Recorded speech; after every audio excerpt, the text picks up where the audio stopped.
Entonces, eso también juega mucho, ¿no? El nacionalismo contra el globalismo. Ya no es izquierda ni derecha. Eso también es bien interesante porque lo que se juega en lo político son líneas de ideológicas muy diferentes a lo que también habíamos visto hasta aquí. Y Europa va a poder acercarse en algún momento a Trump si es que adopta una línea más nacionalista. Bienvenidas, bienvenidos a Voces de Poder, el espacio donde analizamos las decisiones políticas que marcan el rumbo del mundo. En este episodio nos centraremos en la figura de Donald Trump, su impacto en América Latina y en la geopolítica mundial. Trump ha implementado políticas que dejaron una huella profunda en países clave de América Latina como México, Colombia, Canadá, desde su enfoque de inmigración hasta los acuerdos comerciales y la postura en torno a la lucha contra el narcotráfico. Sus medidas tuvieron efecto tanto en la región como a nivel global. Y además abordaremos su posición frente a la guerra entre Rusia y Ucrania que sigue sacudiendo a Europa y cuyas repercusiones podrían redefinir la seguridad internacional. Hoy tenemos un experto en relaciones internacionales y política exterior, Andrés Guzmán, docente universitario, y te agradecemos mucho y siempre un honor contar con la presencia de Jimena Betey. Bienvenidos ambos. Gracias. Muchas gracias, un gusto estar aquí. Bueno, el señor Trump tiene mucho que hace en todo lo que significa la repercusión de sus acciones, de su discurso, y ahora cuando lo ves como presidente y con todas las medidas que ha estado tomando en este último tiempo, da como para que nos enfoquemos sobre lo que está haciendo el señor Trump y el impacto que tiene, ¿no?, a nivel global. Claramente, ¿no? Es el presidente de la primera potencia del mundo en términos económicos, militares, y por tanto lo que haga tiene un efecto importantísimo en todo el mundo. Y lo que ya ha estado anunciando y las medidas que ha estado tomando definitivamente están generando tal disrupción en el sistema internacional que ya podemos hablar de un proceso de transición del orden internacional. Habíamos visto cómo el mundo ha ido cambiando desde el fin de la Guerra Fría hasta nuestros días en una tendencia que cada vez es más económica, ¿no? Que ha pasado de ser comercial y también económica, pero ahora es también geoeconómica, podríamos decirlo, ¿no? Entonces, me parece que en varios puntos muy interesantes de lo que está sucediendo y que está sucediendo además a un ritmo, a una velocidad increíble. Cada día hay noticias, cada día Donald Trump anuncia nuevas medidas contra algunos países en términos de aranceles, de políticas proteccionistas, nuevos acuerdos con otros países y decisiones que también en el orden interno de Estados Unidos están cambiando la configuración de términos geopolíticos también, pero económicos principalmente.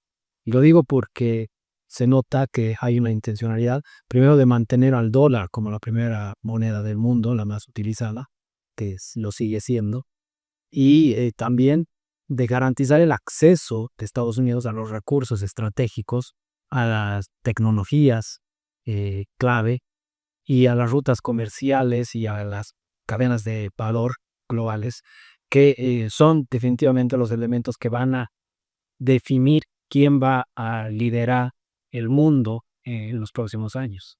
Andrés, una consulta. Esta es una evidente guerra comercial entre Estados Unidos y China, donde aparecemos todos los países en medio de esta nueva guerra comercial. No sé si nueva, ¿no?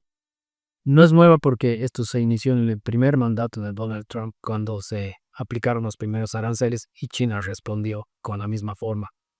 Y ahora más bien esto se amplía, ya no es una guerra comercial entre China y Estados Unidos, sino es una guerra comercial y tecnológica contra Europa, contra Canadá, contra México, contra otros países que eran los aliados de Estados Unidos históricamente, pero que ahora se ven en esta confrontación eh, de proteccionismo, de nuevas medidas que hacen resurgir al nacionalismo en Estados Unidos principalmente, pero también en los otros países, ¿no? Porque no puedes responder con globalismo, con mayor integración, a quien te está imponiendo barreras, ¿no? Entonces, el mundo se está cerrando de alguna manera, la integración está cayendo y la globalización está en declive. En un momento de transición, como decía, en un principio del orden internacional, en el que estamos entrando en un mundo tal vez más peligroso, porque hay mucho recelo, ya no hay esa integración. Se decía, ¿no? Desde la paz perpetua de Kant, que el comercio y la integración es lo que va a garantizar la paz.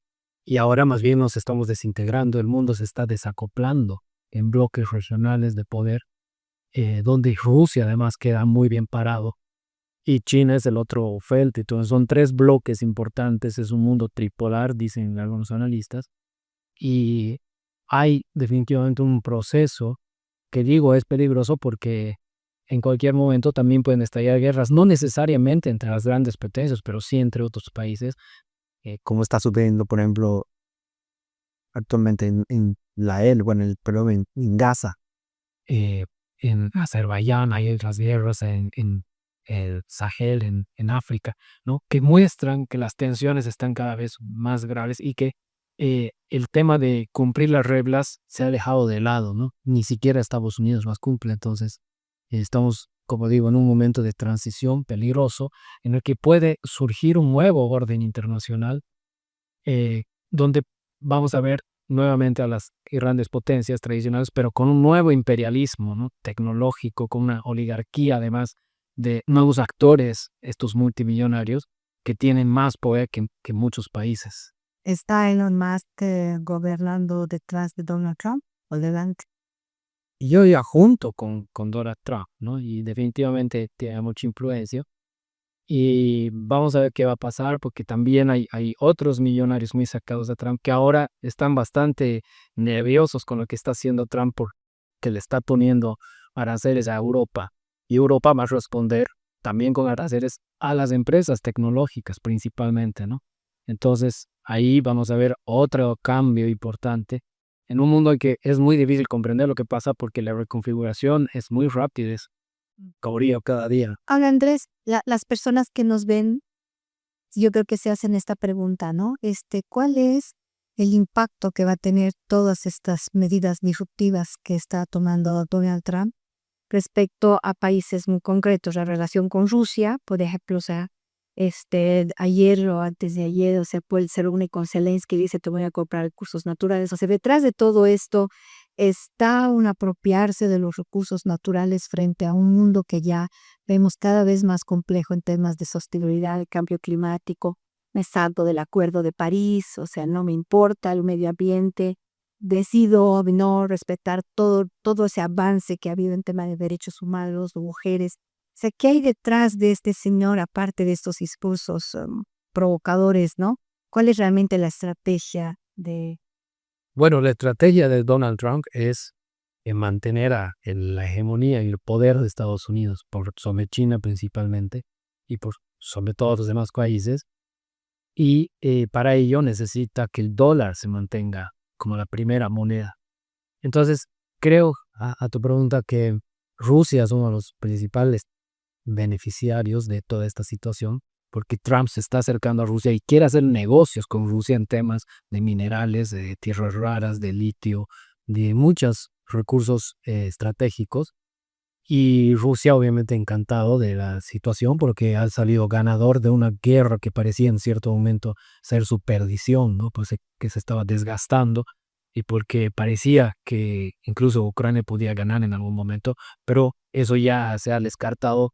Rusia es el ganador de la guerra y Rusia se beneficia mucho, ¿no? Porque Rusia no tiene el poder económico que tienen China y Estados Unidos, pero juega a ese nivel, ¿no? Rusia está en las grandes ligas de las superpotencias por su poderío militar principalmente y por la habilidad que tiene Vladimir Putin para jugar el juego de la geopolítica.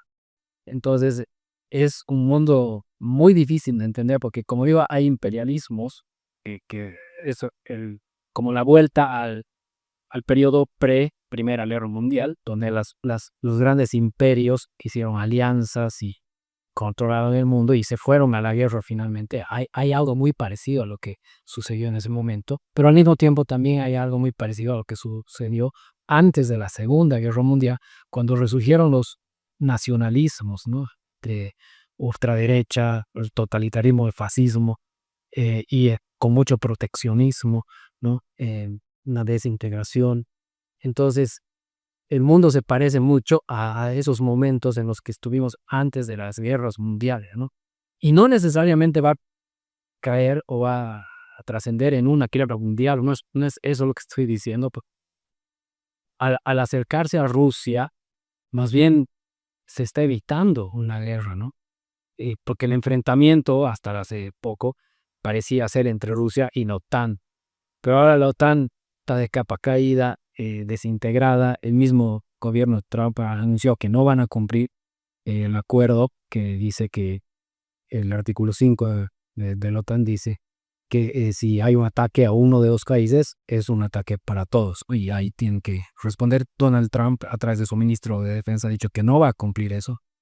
Y más bien lo que quiere es acercarse a Rusia en una jugada bastante interesante, porque lo que hace está aislando a China, que es el otro contendiente, el más importante, el verdadero adversario de Estados Unidos es China, no es Rusia. Entonces en eso está cambiando las cosas también. Pero este impacto, ya conocemos la posición de Trump, aliado en este momento de Putin, calificar a Zelensky como un dictador y todos los calificativos que ha hecho, olvidando todo el tema humanitario que hay también en esa guerra que ya lleva 3 años. Su posición, la posición de Trump con relación a la OTAN es también muy clara. Sin embargo, estas decisiones y acciones que está tomando Trump, ¿cuánto le afecta a los países aliados que tiene en Europa, por ejemplo, en materia de seguridad, en materia comercial? ¿Cómo ven los europeos aliados de Estados Unidos en esta situación? Claro, Europa es el gran perdedor todo esto. Europa queda muy mal. Europa realmente no tiene ahora una seguridad garantizada. Queda expuesto a Putin, que podría entrarse a Polonia, a Moldavia, a los países bálticos. Y obviamente eso puede poner mucho más nerviosos a los otros países, porque si ya empieza a avanzar, porque Rusia históricamente ha sido un país expansionista y es, si Estados Unidos se retira y deja de proteger a Europa, entonces Rusia tiene la carta blanca o todas las de poder seguir avanzando, y eso les preocupa mucho a los europeos. Entonces Donald Trump les ha dicho: ahora ustedes arréglenselas por su cuenta, protéjanse ustedes, porque nosotros ya hemos puesto demasiado dinero en defenderlos y no nos sirve de nada. Y es más, ahora Trump ha dicho que la Unión Europea ha sido creada para arruinar a Estados Unidos, lo cual obviamente no es del todo cierto, ¿no? Pero también tiene estaba escuchando algunas opiniones que decían que, claro, Europa ha sido el único país que se ha realmente independizado de dólar. Europa tiene su moneda y ha logrado subsistir sin el dólar como ninguna otra región en el mundo.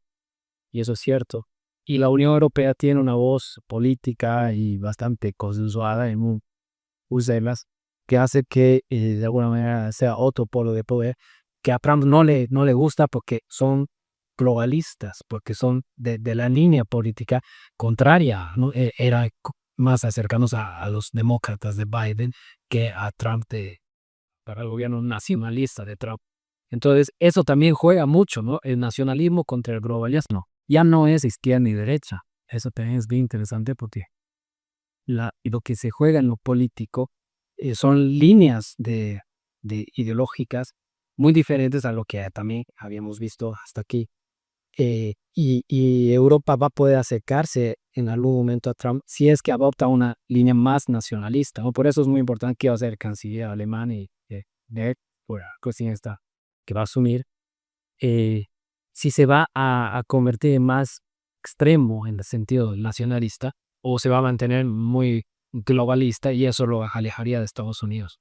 Pero en cuanto a en qué queda Europa, también es muy llamativo cómo Trump sabe lo que puede pasar, y lo que va a pasar es que al verse expuestos ante el peligro ruso, los europeos van a tener que armarse por su cuenta y gastar mucho dinero en eso, pero no tienen la capacidad de la industria militar para generar eso. ¿Y dónde tienen que recurrir? A Estados Unidos. Entonces lo que van a terminar haciendo los europeos es comprando armas a Estados Unidos para defenderse, y el beneficiario y que gana de todas partes es Estados Y Unidos. para tener esas armas tengo que tener los recursos naturales que me ayudan a tener esas armas. Entonces ataco Ucrania, Canadá. ¿Cuál es ese tema de Dinamarca? El Groenlandia, claro, ahí también, y es un tema efectivamente también de recursos, pero más que nada de rutas comerciales, ¿no? Porque las rutas comerciales actualmente en el mundo pasan por el Canal de Suez, por el Mar Mediterráneo, desde China hasta Europa y Estados Unidos, pero esa misma ruta se puede acortar bastante si la haces por el Ártico, ¿no? Es decir, pasando por arriba de lo que es Groenlandia y todo el mar del norte.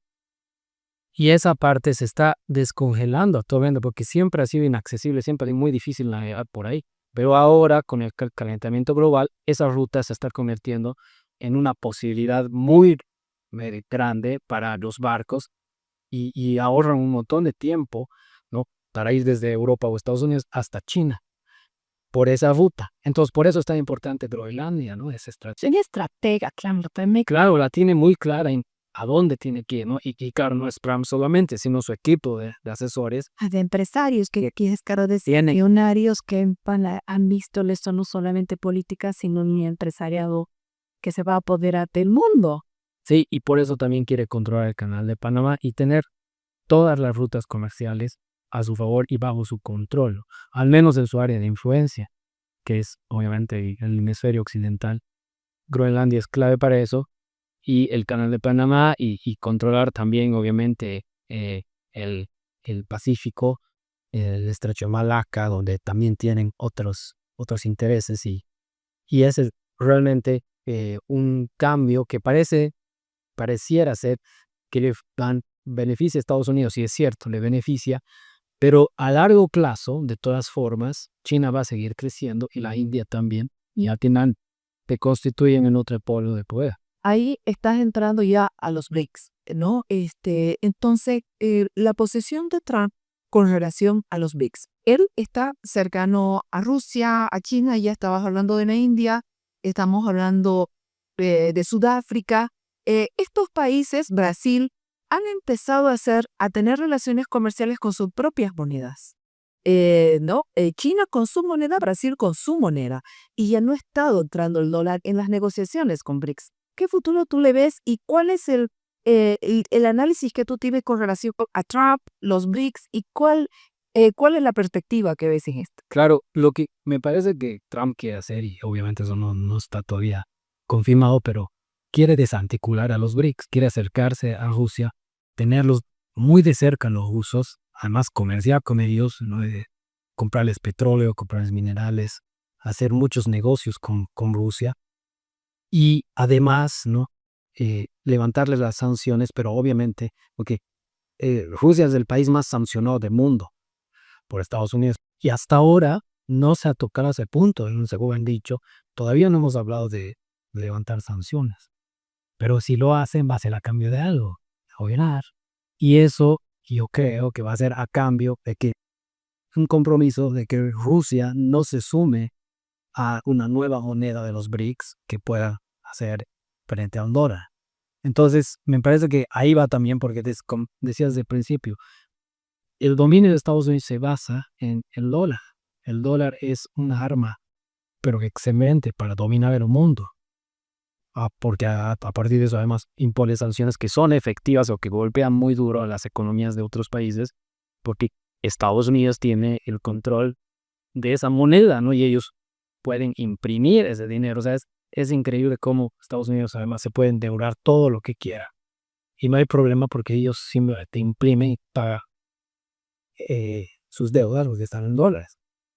Entonces es un poder que ningún otro país en el mundo lo tiene, y perder eso definitivamente no es una opción para Trump, y quiere hacerlo a partir de, ¿no? de impedir que haya adversarios, porque ahorita la segunda moneda más importante es el EU.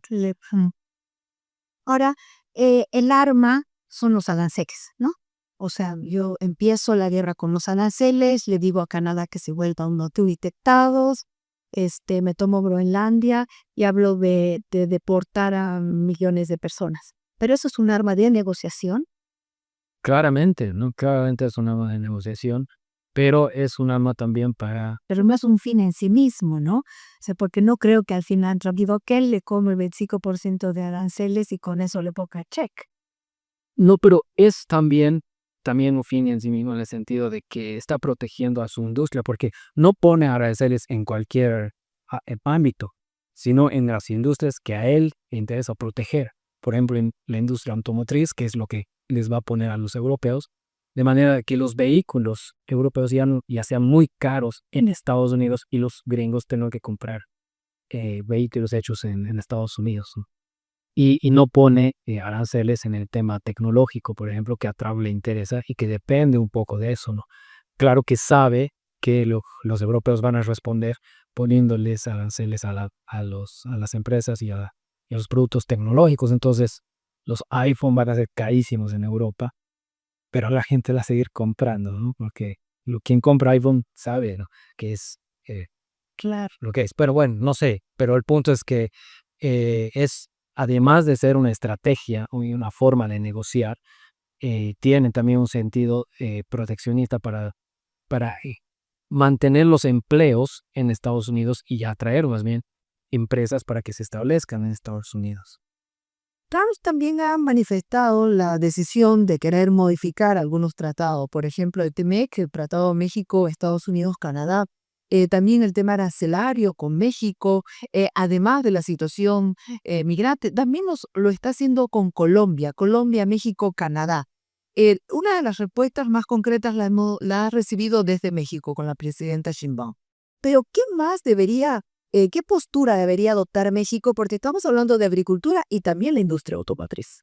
Sí, es una situación muy difícil para México, definitivamente está ahí al lado de Estados Unidos y está sometido en los vaivenes políticos, ¿no? de Estados Unidos, siempre ha sido así.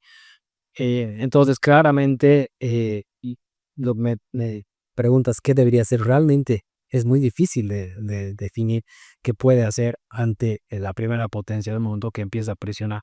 Obviamente, México va a imponer también aranceles, pero eso no resuelve el problema, ¿no? Sino que más bien lo agrava un poco más en ciertos aspectos, porque lo que de alguna manera está haciendo Trump es, como decía, mantener la riqueza, si se quiere, dentro de Estados Unidos y que ahí se produzcan, ¿no? Entonces, los inversionistas y quienes están viendo todo esto desde fuera, eh, se retiran de México y se van a Estados Unidos.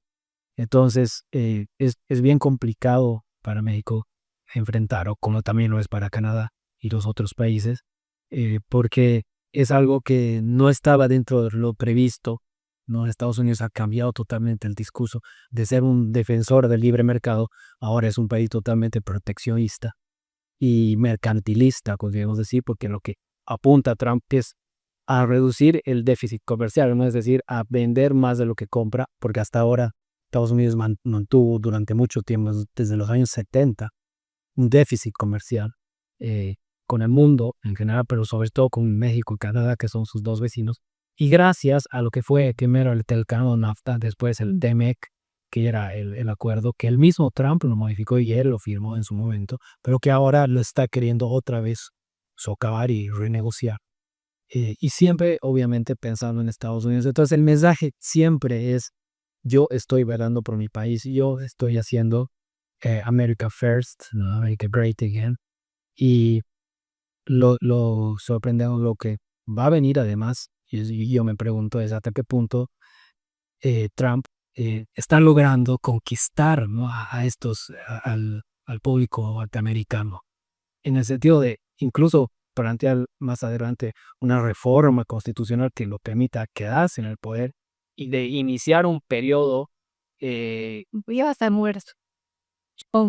Sí, ya tiene 78 años, pero uno lo ve muy lúcido, totalmente vital, con todas las pilas además, Con y, y con sucesores. Entonces, que pueden tomar la posta y se hablan de sus hijos y de otras figuras que están muy cerca de él, el mismo Elon Musk, que, y el vicepresidente Vance, que también es una figura clave y muy bien vista desde el punto de vista estadounidense. Entonces, realmente lo que viene es muy interesante lo que va a pasar, ¿no? Y definitivamente ahí también Bolivia tiene que saber jugar sus cartas, ¿no? Porque nosotros también estamos en eso, porque hay oportunidades que se abren y naturalmente también que ciertas formas de entender las relaciones internacionales, porque ya no es un tema de ahora tienes que cumplir las reglas sí o sí, si los más grandes, Estados Unidos, no las cumple, entonces menos pues los más chicos, ¿no?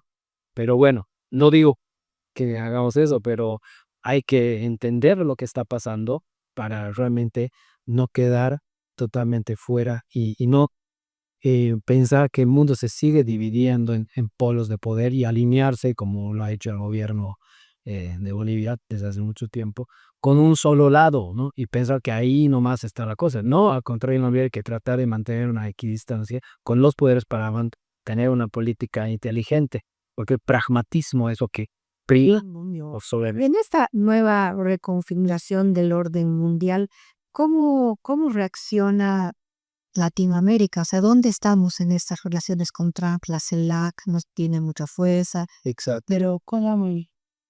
Y América Latina es cada vez más irrelevante. Lamentablemente no hay eh, una política cohesionada, no somos un solo bloque, somos totalmente dispares. Tenemos políticas como las de Milei por un lado, Lula por el otro, Boric o Maduro, ¿no? Que son totalmente contrarios, unos con los otros, armamos, peleamos. Entonces, definitivamente América Latina no juega ningún peso en el tablero geopolítico, lamentablemente. No ninguno, pero cada vez menos, porque hace unas décadas, buenas décadas, América Latina tenía mucho más que decir, ¿no? Y teníamos una política un poco más cohesionada, si se quiere, durante la Guerra Fría, ¿no? De no alineamiento, el movimiento de países no alineados. Y bueno, un poco también, obviamente, siempre bajo la égida de Estados Unidos, pero teníamos más peso comercial, económico y diplomático que lamentablemente ahora se han perdido y también por la falta de liderazgos. Está ahí Lula, por ejemplo, que efectivamente es un líder y lo fue en su momento, pero ahora llame de que no se le hace caso, ¿no? Ya no es el Lula que fue en sus primeros gobiernos y de ahí no hay nadie más, ¿no? que uno pueda ver como un líder importante que pueda eh, tomar la posta, decir yo voy a hablar por América Latina, no, eso no hay. No tenemos. Y una pregunta final, Car, que debía haberle hecho al principio. Taiwán, ¿dónde está Taiwán en todo esto ahora? Sí, Taiwán es otra incertidumbre porque el mismo Trump ha dicho que los puede dejar de lado a su suerte o incluso los puede pagar aranceles, porque ahí está la primera fábrica del mundo de los microchips, los microprocesadores, y ahí hay una fuerte tensión, ¿no? Pero obviamente a Estados Unidos no le conviene que China ocupe y tome esa isla, porque obviamente China se potenciaría muchísimo con eso. Y Pero China lo estará pensando. ahora el tiempo, obviamente, y lo ha estado anunciando, ¿no? De que lo que dicen o llaman la reunificación de China, porque China es una sola y Estados Unidos lo reconoce. Hay acuerdos que dicen que Estados Unidos reconoce que es una sola China, así como la mayoría de los países, pero al mismo tiempo Estados Unidos mantiene una ambigüedad en eso, una ambigüedad estratégica que dice que China no se puede meter ahí porque es un país independiente y al mismo tiempo es es amigo para eso. Entonces, es otro tema que todavía Trump no ha dicho mucho sobre esto, ¿no? O sea, en el tema de Taiwán todavía no se ha dilucidado qué es lo que va a pasar, como en el tema de Venezuela tampoco, y es muy lamentable porque aparece, van a dejar ahí a Maduro, y que es una dictadura, ¿no? Claro, entonces, hay ciertos aspectos que todavía la política de Trump no está clara, a pesar de que ya en el tema más álgido que Rusia, Ucrania, sí hay más claridad y también con Europa, pero otros temas se van a ir dilucidando en el camino y vaya que Trump logra concitar la atención del mundo.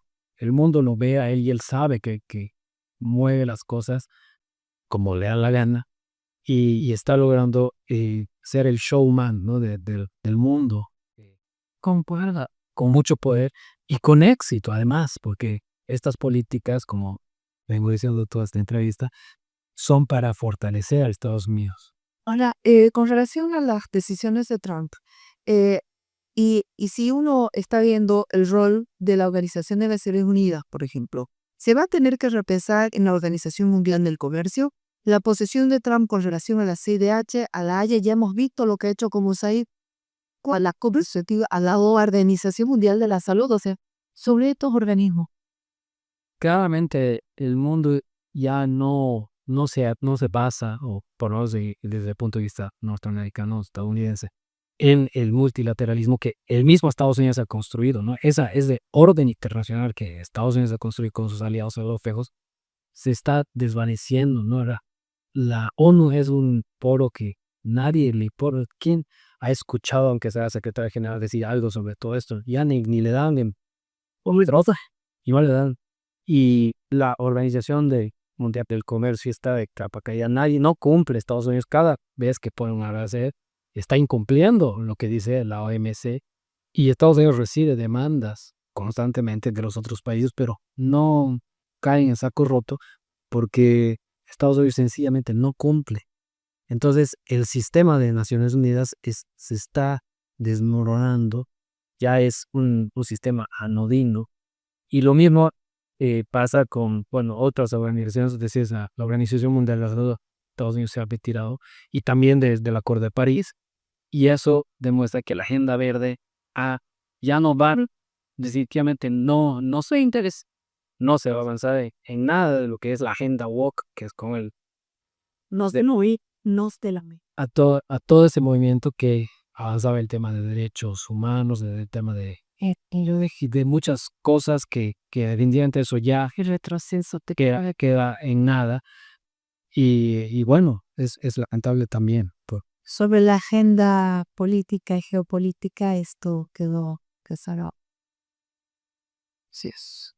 ¿Por qué un país, una nación, elige un presidente con esas características? Un presidente confrontacionista, un presidente tan agresivo en temas de género, un presidente tan agresivo con los temas de libertades sexuales, diversidad. ¿Por qué? Porque son nacionalistas, ¿no? Porque son conservadores. El público estadounidense es Mire, muy conservador. oye, y la población latina apoyarlo de esa manera. Claro, porque tiene mucha cavidad en discurso confrontacional. Y por ejemplo, ¿no? Lo que ha anunciado de impedir que los hombres participen en las competencias de las mujeres, obviamente tiene mucha aceptación y está siendo aceptado. Las encuestas dicen que el 80% de los estadounidenses está a favor y efectivamente es algo bastante lógico, ¿no? Pero lo usa, ¿no? Como que si que eso fuese todo el tema de la agenda de género y no, pues eso es una sola cosita. Y que siempre ha estado discutido, además, ese particular tema, ¿no? En los deportes, ¿no? Bueno, creo que el señor Trump va a seguir dando de qué hablar y obviamente nos interesa porque las medidas que él tome tienen un impacto. Si bien América Latina, como América Latina, estamos muy debilitados por todo lo que tú has argumentado, pero ver el sur global, o sea, no, ahí sí tiene un impacto bastante fuerte. Y los temas de derechos humanos, la libertad de expresión, hay varios elementos como que Donald Trump nos está dando una mirada clara, pero ¿es Donald Trump en Estados Unidos? ¿Qué es? ¿O es una continuidad o es con Donald Trump? No, es todo un movimiento, no es solo Donald Trump, ¿no? Porque hay otros países, ¿no? Como decíamos, Milei, por ejemplo, que sigue totalmente, ¿no? Se ha alineado con su follower, con Donald Trump y ha cambiado su postura frente a Ucrania, ¿no? Primero tenía una postura que era la de Biden y ahora tiene la postura de Trump en el tema de Ucrania, ¿no? Y es totalmente nacionalista y de la misma forma. Y Milei llega a decir un día que no, Trump no es que sea proteccionista, ¿no? Él simplemente usa como estrategia los aranceles. Al día siguiente anuncia unos aranceles contra Argentina, ¿no? Y contra todos los países que le cobran o le ponen más aranceles a Estados Unidos. Entonces, Trump anuncia la reciprocidad con todos, ¿no? A quien le cobre, a ellos les va a cobrar, ¿no? Los aranceles, y ahí Argentina y todo el Mercosur sale perdiendo. Y, y es parte de esto, ¿no? Entonces hay gobiernos, por ejemplo, el de Hungría, el gobierno de Italia, el de Argentina, y algunos otros, ¿no? que son ese movimiento nacionalista de ultraderecha que en Europa está surgiendo, está resurgiendo, como en los años 30 decía hace un rato, cuando surgió Hitler y Mussolini. De la misma forma en Europa, con mucha fuerza, porque que es un discurso duro, confrontacional, que a la gente le gusta escuchar, ¿no? Porque además vamos a poner a nuestro país adelante y lo vamos a rogar y vamos a llegar a ser o a consolidarnos como una gran potencia. Entonces eso obviamente les gusta escuchar a los norteamericanos, y por eso Andrés, una pregunta, lo que tú estás diciendo, ¿en nuestro país podría resurgir o surgir un movimiento nacionalista de esas magnitudes? me parece que no, del que no. Porque la cultura política boliviana es más bien revolucionaria. Somos mucho más de izquierda, menos conservadores en general, y que eso viene desde el MNR, ¿no? Revolucionarios, nacionalistas, sí, pero del otro lado, ¿no? De más de izquierda, conquistan más ecologistas, claramente, ¿no? Del pueblo. Entonces, eso nos aleja en cuanto al tema de la cultura política. Pero dadas las circunstancias y el movimiento mundial, también puede por lo menos fortalecerse ese grupo, o ese sector, ¿no? de los, de los políticos bolivianos, donde haya un poco más de aceptación a ese tipo de miradas, ¿no? Gracias, Andrés. Bueno, Jimé, qué problema más fuerte, ¿no? Y creo que tenemos que estar echándole ojo todo el tiempo de manera permanente a esas decisiones y lo que está sucediendo, el tema de la guerra, lo que sucede en Europa, el impacto que podamos tener, el tema del dólar, o sea, son varias cosas que sí tienen una importante repercusión en sí, esta parte. Gracias, Andrés. Para mí, súper importante que con Voces de Poder podamos llegar con un programa como el tuyo para desmenuzar un poco a lo que a veces solo lees titulares y no estamos entendiendo qué hay detrás de todo este movimiento nacionalista y geopolítico nuevo orden mundial. Gracias. Gracias a ustedes. Y hace falta en Bolivia hacer un poco más de miradas hacia afuera, porque vivimos viendo, ¿no? Hacia adentro y nuestros problemas internos, pero el mundo está cambiando y lo está haciendo de una manera muy rápida y frenética. Y es importante entenderlo para además tomar las mejores decisiones. Muchas gracias. Gracias, Andrés Guzmán, acompañándonos en Voces de Power. Síganos, están aquí nuestras redes, también nos siguen en Spotify. Gracias.